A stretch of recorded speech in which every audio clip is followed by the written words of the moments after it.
한국이라고? 드디어 미친 거냐? 절대 안 돼. 감히 배신자가 될 셈이냐? 한국이 어떤 나라인지 몰라? 여기 일본의 가정집에서 한 소녀가 아버지 앞에서 눈물을 흘리고 있습니다. 아버지는 한국은 절대 안 된다며 식기를 모두 던져버릴 정도로 불같이 화를 내고 있는데요. 결국 소녀는 방으로 들어가 버리고 아버지는 화를 식히지 못한 채 주저앉고 맙니다. 하지만 이후 이 남성은 한국으로 떠나게 되고 도착하자마자 울면서 딸에게 사과를 했다고 합니다. 대체 이들에게는 무슨 일이 있었던 걸까요? 안녕하세요. 저는 사토 미카라고 합니다. 일본의 평범한 고등학생이죠. 그리고 동시에 한국을 너무나도 사랑하는 학생이기도 하고요. 제가 한국을 사랑하게 된 건 2년 전 도서관에서부터였습니다. 한국에 대해 관심이 없었지만 그때 우연히 친구의 핸드폰으로 블랙핑크의 뮤직비디오를 보면서부터 완전히 K-팝에 빠지고 말았죠. 그리고 지금까지도 그 사랑은 이어져서 이제는 한국 문화 자체를 사랑하게 되었고요. 하지만 이러한 한국 사랑을 이어나가는 것이 쉽지만은 않습니다. 바로 저희 가족 때문이죠. 사실 저희 부모님은 한국을 증오하시거든요. 이렇게 시작하니 마음이 무겁네요. 하지만 이게 우리 집의 현실이에요. 물론 이유가 없는 것은 아닙니다. 15년 전 할아버지가 운영하시던 자동차 부품 무역회사가 IMF 시기에 무너졌거든요. 한국 거래처들의 연쇄부도로 회사가 파산했고 할아버지는 그 충격으로 쓰러지셨다고 합니다. 그리고 결국 일어나시지 못하셨죠. 아버지는 그때의 일을 지금까지도 절대 잊지 못하세요. 할아버지가 쓰러지신 뒤 아버지는 어린 나이에 회사 재건을 시작하셨죠. 10년 넘게 작은 공장에서 직원들과 함께 밤낮 없이 일하시면서 간신히 회사를 다시 세우셨어요. 하지만 한국이란 단어만 들어도 아버지의 눈빛이 달라져요. 때문에 저희 집 식탁에서는 절대 한국 이야기를 꺼낼 수 없죠. 어머니도 마찬가지예요. 한국 드라마가 나오면 채널을 바꾸시고 마트에서 한국 제품을 보면 지나치세요. 믿을 수 없는 나라 라고 하시죠. 한 번은 제가 김치 맛이 궁금하다고 했다가 큰 잔소리를 들었어요. 우리나라 음식이 최고란다. 다른 나라 것에 현혹되면 안 돼. 저희 집 거실에는 여전히 할아버지의 옛 회사 사진이 걸려 있습니다. 저는 매일 아침 등교하기 전에 그 사진을 보며 인사를 드려요. 아버지는 그 사진 앞에서 종종 한숨을 쉬시죠. 미카야, 우리가 얼마나 고생했는지 너는 몰라. 이뿐만이 아닙니다. 학교에서도 쉽지 않아요. 친구들은 모두 K-팝을 좋아하고 한국 화장품을 쓰고 한국 음식을 먹으러 다니죠. 하지만 저는 그런 자리에 끼지 못해요. 친구들이 한국 아이돌 이야기를 할 때면 자리를 피해야만 했습니다. 아버지께서 너무나도 싫어하시기 때문이죠. 그렇기에 저는 항상 휴대폰에 이어폰을 꽂고 도서관 구석에 숨어서 뮤직비디오를 봤어요. 강렬한 비트, 완벽한 안무, 세련된 영상미, 심장이 터질 것 같았죠. 매일 저는 부모님 몰래 K-팝을 찾아 듣고는 했어요. 한국어 가사를 따라 부르면서 혼자 춤도 췄죠. 그러다 결국 저는 결심했습니다. 서울대학교에 가겠다고 말이죠. 서울대학교는 세계에서도 이미 유명한 대학교였고 그곳에서 공부하며 한국 문화를 배우고 싶었거든요. 그래서 용기를 내기로 했습니다. 아버지에게 이야기를 꺼내겠다고 말이죠. 너무나도 무서웠지만 언젠가는 넘어야 할 산이라고 생각했으니까요. 아버지, 저 대학 진학 얘기를 하고 싶은데요. 그러다 어느 날 저녁 결국 저는 떨리는 목소리로 말씀드렸어요. 아버지는 밝은 표정으로 젓가락을 내려놓으셨죠. 명함에 도쿄대학교 로고가 새겨진 볼펜을 꺼내시며 웃으셨어요. 분명 도쿄대나 와세다 대학을 말할 거라고 생각하신 게 분명했죠. 한국의 서울대학교에서 공부하고 싶어요. 순간 아버지의 손에서 볼펜이 떨어졌습니다. 그 소리가 마치 폭탄처럼 들렸어요. 어머니가 든 국그릇이 탁자에 부딪히며 국물이 튀었지만 아무도 닦지 않았죠. 아버지의 표정이 순식간에 일그러졌어요. 뭐라고? 아버지의 목소리가 떨렸습니다. 생전 처음 보는 표정이었어요. 분노와 배신감, 그리고 깊은 상처가 뒤섞인 표정이었죠. 서울대학교는 아시아 최고의 대학 중 하나예요. 거기서 한국의 문학과 문화를 조용히 해. 아버지의 주먹이 식탁을 내리쳤어요. 물컵이 쓰러지며 물이 쏟아졌지만 아무도 신경 쓰지 않았습니다. 아버지는 천천히 자리에서 일어나셨어요. 등줄기가 서늘해졌죠. 당장 내 방으로 들어가거라. 지금 당장. 떨리는 목소리였지만 그 어느 때보다 무서웠어요. 방으로 도망치듯 올라가며 들은 아버지의 중얼거림이 지금도 귓가에 맴돕니다.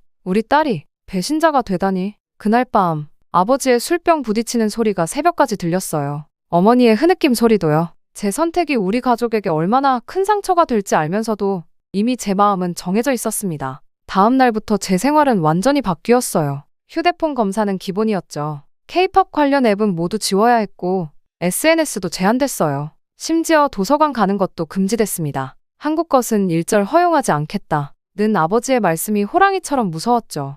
하지만 이미 늦었어요. 부모님의 감시가 심해질수록 한국에 가야겠다는 저의 열망은 더욱더 커져만 갔으니까요. 한국 것은 일절 허용하지 않겠다. 이러한 아버지의 이 말씀이 오히려 제 결심을 더 단단하게 만들었어요. 이제 한국에 가기 위한 계획을 세워야 했죠. 다음 날 아침, 저는 시부야의 편의점으로 향했습니다. 등교 가방을 메고서요. 미카 양, 아침부터 수고가 많네. 점장님은 제가 학생이라는 것을 아시면서도 모른 척 해주셨어요. 그렇게 저는 오전 7시부터 9시까지 등교 전 짧은 시간이지만 진열과 재고 정리를 했죠. 수업이 끝나면 다시 오후 4시부터 8시까지, 주말엔 하라주쿠의 카페에서 일했어요. 오전 10시부터 저녁 7시까지. 공부는 언제 하니? 밤에 해요. 거짓말은 아니었어요. 정말 밤에 공부했으니까요. 다만 그게 학교 공부가 아닌 한국어 공부였다는 걸 점장님은 모르셨죠. 그러다 저는 제 인생을 뒤집어버린 친구를 만나게 되었습니다. 바로 유튜브로 한국어를 독학하다 우연히 알게 된 지수였죠. 서울예술고등학교 3학년생인 지수는 제 댓글을 보고 먼저 말을 걸어왔어요. 한국어 실력이 대단하네요. 혹시 일본분이세요? 그때부터 우리는 매일 밤 영상통화를 했어요. 지수는 제게 한국어를, 전 지수에게 일본어를 가르쳐 주었죠. 서로의 문화에 대해 이야기하면서 우리는 금방 친해졌어요. 미카야, 정말 한국에 오고 싶은 거야? 응, 정말 가고 싶어. 그럼 내가 도와줄게. 우리 집에서 지내도 돼. 지수의 말에 눈물이 났어요. 처음으로 제 꿈을 이해해주는 사람을 만난 것 같았거든요. 그날부터 우리는 본격적으로 계획을 세우기 시작했습니다. 매일 밤 편의점 알바가 끝나면 카페에 들러 와이파이를 썼어요. 휴대폰은 감시당하고 있었지만 노트북은 달랐거든요. K-팝 팬 커뮤니티에서 한국 여행 정보를 모았죠. 어디가 좋은지, 뭘 조심해야 하는지 모든 정보를 꼼꼼히 메모했어요. 미카야, 여권은 걱정 마. 18살이면 혼자서도 할 수 있대. 다행히 여권 신청은 생각보다 쉬웠어요. 구청에서 신청서를 작성하고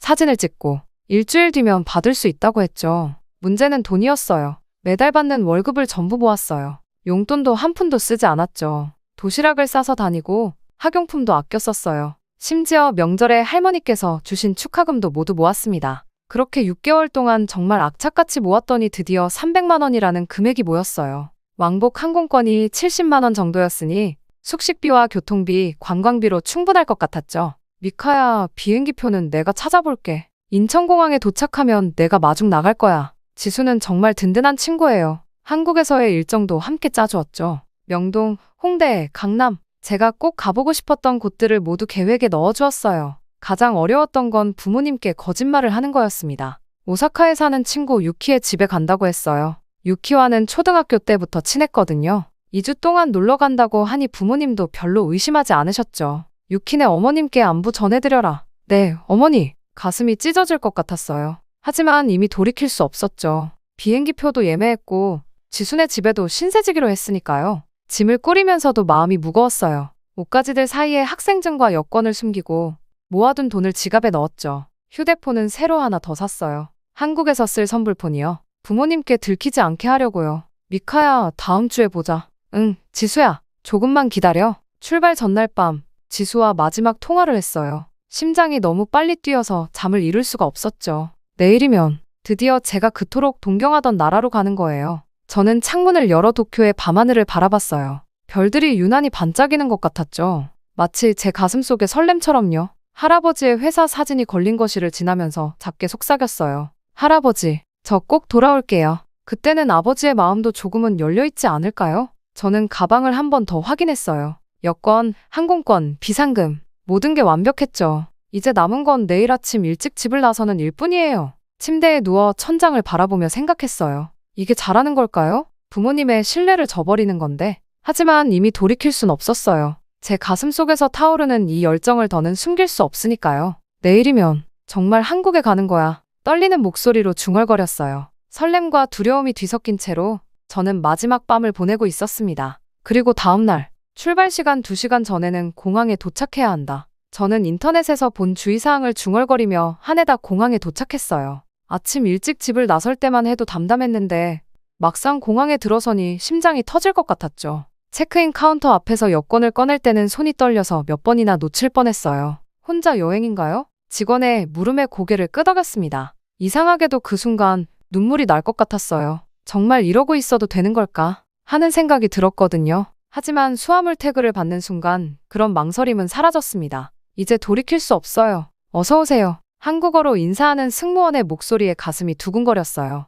비행기에 타는 순간부터 모든 게 현실처럼 느껴졌죠. 창가 자리에 앉아 이륙하는 하네다 공항을 바라보며 생각했어요. 이제 정말 한국에 가는 거야. 이후 2시간 30분의 비행시간이 어떻게 갔는지 모르겠어요. 계속해서 지수와 주고받은 메시지를 읽었거든요. 어디서 만날지, 뭘 할지, 모든 계획이 적혀있는 메시지들이요. 곧 인천국제공항에 도착하겠습니다. 기내 방송이 나오자 심장이 요동쳤어요. 창밖으로 보이는 한국의 모습이 너무나 선명했죠. 드라마에서 보던 그대로예요. 입국장에 들어서는 순간 저도 모르게 눈물이 났어요. 정말 제가 여기 있다는 게 믿기지 않았거든요. 얼른 눈물을 닦고 입국 심사대로 향했습니다. 방문 목적이 뭡니까? 관광입니다. 떨리는 목소리로 대답했어요. 다행히 입국 심사관은 별다른 질문 없이 제 여권에 도장을 찍어주었죠. 미카야. 입국장을 나오자마자 들린 목소리에 고개를 돌렸어요. 지수였어요. 영상통화로만 보던 친구가 정말 제 앞에 있다니. 우리는 그대로 달려가 서로를 끌어안았습니다.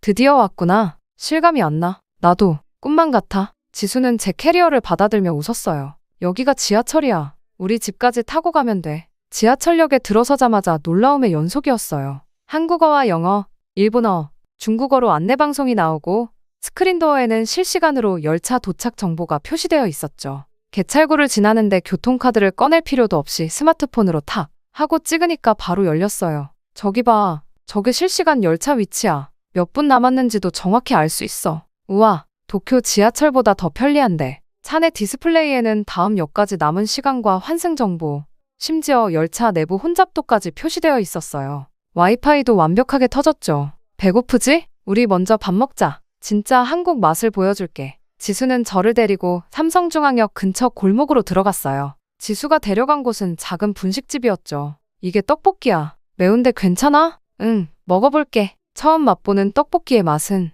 충격이었어요. 달콤하면서도 매콤한 맛이 입안 가득 퍼졌죠. 김밥과 순대, 튀김까지 하나하나가 새로운 맛이었어요. 이제 진짜 밥 먹으러 가자. 된장찌개가 엄청 맛있는 집이 있거든. 점심으로 먹은 된장찌개의 구수한 맛은 정말 잊을 수 없어요. 한국의 첫 끼니가 이렇게 특별할 줄이야. 우리 먼저 짐 풀고 코엑스 가자. 지수의 집은 강남 한복판에 있었어요. 아파트에서 내려다보는 서울의 전경이 너무 멋졌죠. 짐을 풀자마자 우리는 코엑스로 향했어요. 와, 이게 진짜 SM타운 뮤지엄이구나. 입구에 들어서는 순간 감탄이 절로 나왔어요. 그동안 영상으로만 보던 아이돌들의 무대 의상과 포토존, 홀로그램 공연까지 모든 게 완벽했죠. 미카야, 여기서 사진 찍자. 지수와 함께 이곳저곳을 돌아다니며 사진을 찍었어요. 너무 신나서 인스타그램에도 올렸죠. 평소처럼 좋아요 누르는 친구들의 이름을 보면서도 전혀 의심하지 못했어요. 제 사진이 오사카의 유키에게도 보일 거라는 걸요. 우리 이제 한복 입으러 갈까?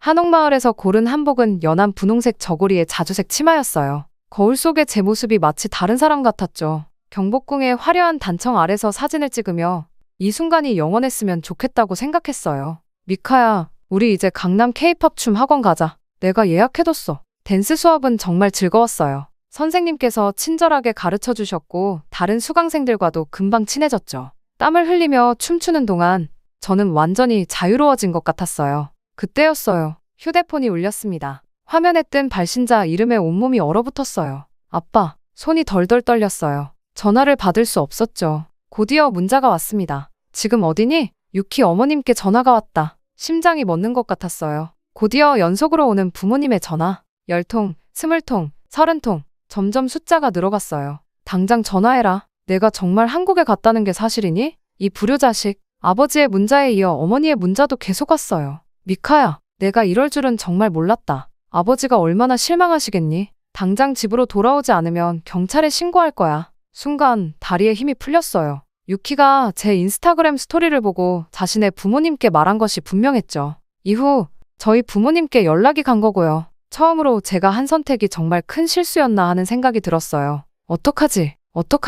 눈물이 왈칵 쏟아졌어요. 이제 모든 게 끝난 걸까요? 겨우 하루, 꿈 같은 시간을 보냈는데 이렇게 끝나버리는 걸까요? 지수가 제 손을 꼭 잡아주었어요. 내가 있잖아. 우리 같이 해결해보자. 하지만 그때는 몰랐어요. 이게 시작에 불과하다는 걸. 진짜 폭풍은 이제부터라는 걸요. 그 다음날 아침, 제 새 휴대폰으로 문자가 왔습니다. 딸, 우리 지금 인천공항이다. 너 어디 있는지 알고 있으니까 숨지 말고 공항으로 나와라. 아버지의 문자였어요. 손이 덜덜 떨렸죠. 어떻게 이 번호를 아신 걸까? 가슴이 너무 뛰어서 숨을 제대로 쉴 수가 없었습니다. 그렇게 지수와 함께 공항으로 향하는 차 안에서 저는 계속해서 손톱을 물어뜯었어요. 몇 번이나 다친 손가락이 얼얼했지만 멈출 수가 없었죠. 이따금 들리는 내비게이션 소리가 마치 시한폭탄의 초읽기처럼 들렸어요. 10km 남았습니다. 라는 안내음이 들릴 때마다 심장이 한 번씩 멎는 것 같았죠. 공항이 가까워질수록 다리가 떨려왔어요. 마치 처형장으로 향하는 것만 같았습니다.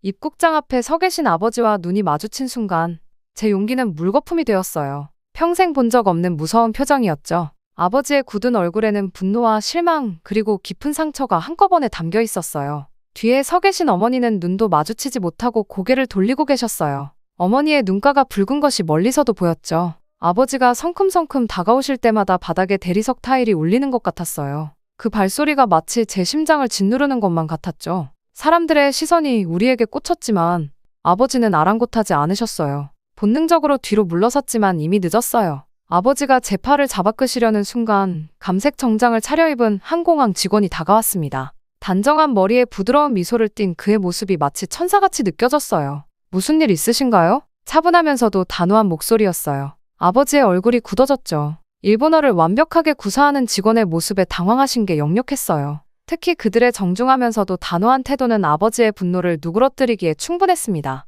어머니가 아버지의 팔을 살며시 잡으셨고 우리는 공항 넷카페로 자리를 옮겼어요. 카페 테이블에는 차가운 시선만이 맴돌았어요. 아버지는 창밖만 바라보시고 어머니는 손수건만 만지작거리셨죠. 숨막히는 침묵 속에서 지수가 조심스레 입을 열었어요. 혹시 괜찮으시다면 저희 집에서 식사라도 하시면서 이야기 나누시는 건 어떠세요? 어머니께서 특별한 식사들을 준비하고 계시거든요. 순간 아버지의 눈썹이 꿈틀했어요. 거절의 말씀이 나오려는 찰나 어머니가 먼저 고개를 끄덕이셨습니다. 우선은 그러는 게 좋겠네요. 그 순간 아버지의 날카로웠던 눈빛이 조금 흔들렸어요. 택시 안의 침묵은 무거웠어요. 창밖으로 보이는 서울의 풍경이 마치 무성영화처럼 흘러갔죠. 간간히 들리는 내비게이션 소리만이 이 불편한 정적을 깨뜨렸습니다. 손에 땀이 날 정도로 긴장된 15분이었어요. 하지만 지순의 집 현관문을 열자마자 모든 게 달라졌어요. 구수한 된장찌개 냄새에 갈비찜의 달콤한 향, 방금 지은 밥 냄새가 뒤섞여 코끝을 간지럽혔죠.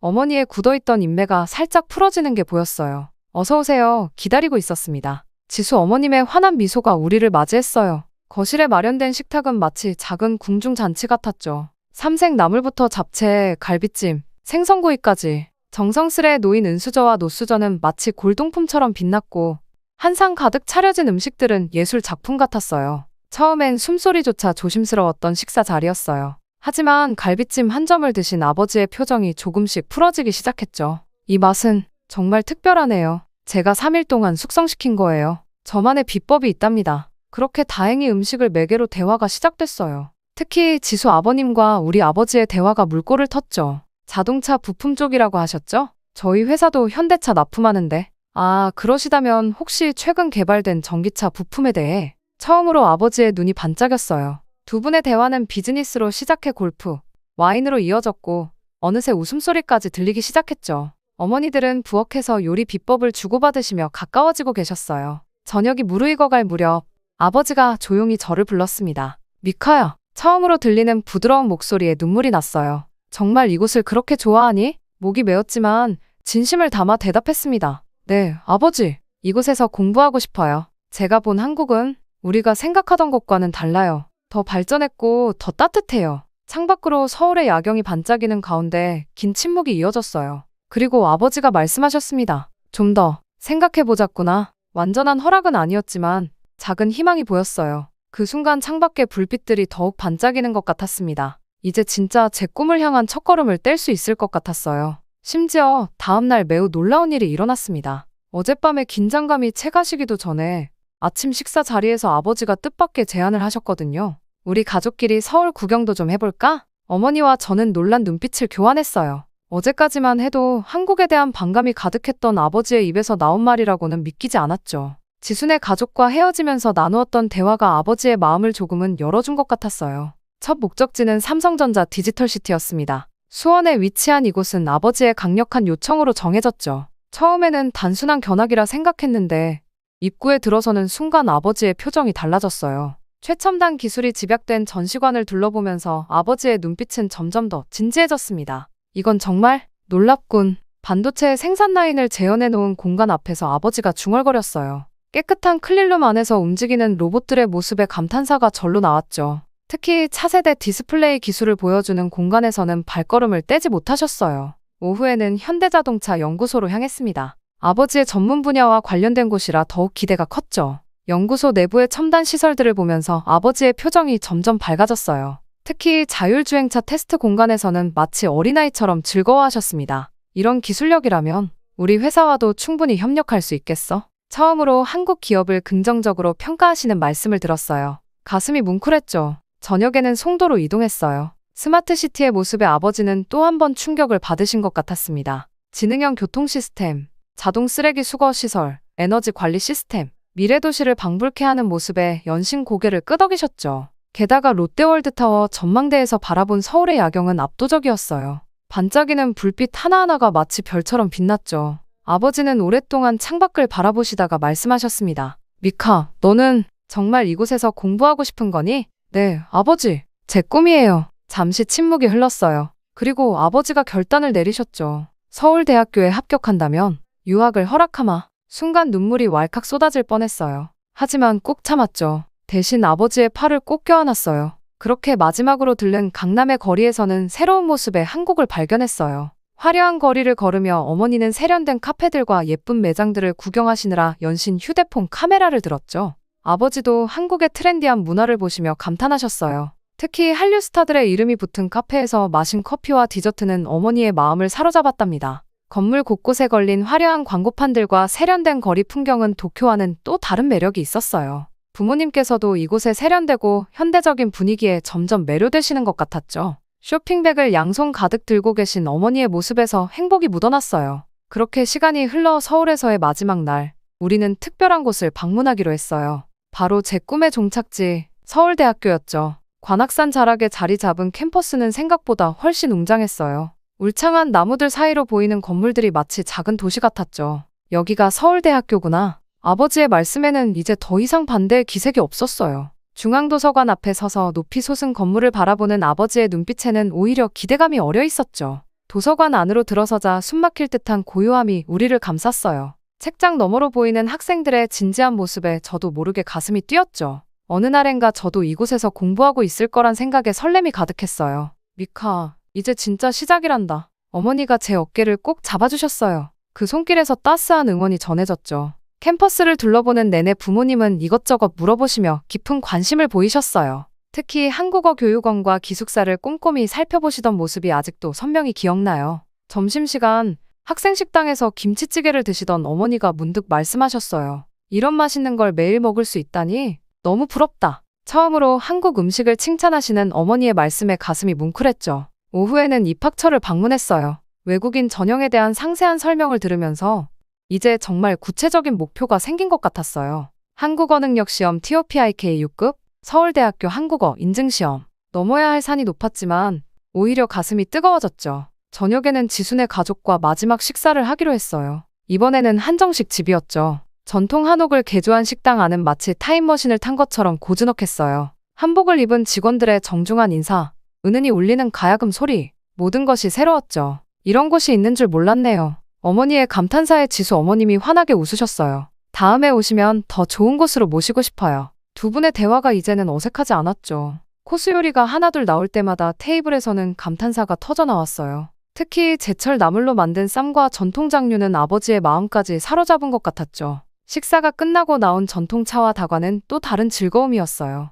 이 차, 향이 참 좋네요. 어머니가 연신 찻잔을 들며 말씀하셨어요. 제가 만드는 법을 알려드릴게요. 지수 어머님의 제안에 어머니의 눈이 반짝였죠. 두 가족이 함께한 마지막 밤은 그렇게 따뜻하게 흘러갔어요. 헤어질 때 지수 아버님이 제게 말씀하셨죠. 꼭 합격해서 다시 만나자. 그 말씀에 담긴 진심이 가슴 깊이 와닿았어요. 일본으로 돌아온 후 우리 가족의 일상은 조금씩 달라지기 시작했어요. 어머니는 한국에서 배워온 레시피들을 하나씩 시도하셨죠. 처음에는 서툴렀지만 점점 맛있는 김치와 된장찌개를 만들어내셨어요. 주말 저녁이면 온 가족이 모여 어머니가 만든 한식을 먹으며 도란도란 이야기를 나누게 됐죠. 거실 한켠에는 어머니가 사오신 전통차 세트가 자리 잡았어요. 매일 저녁 어머니는 정성스레 차를 우려내셨죠. 처음에는 쓴맛이 강하다고 하시던 아버지도 이제는 매일 한 잔씩 즐기시게 됐어요. 제 방에서 흘러나오는 케이팝 음악을 더 이상 숨길 필요도 없어졌어요. 오히려 어머니가 먼저 이 노래 좋다 고 말씀하실 때도 있죠.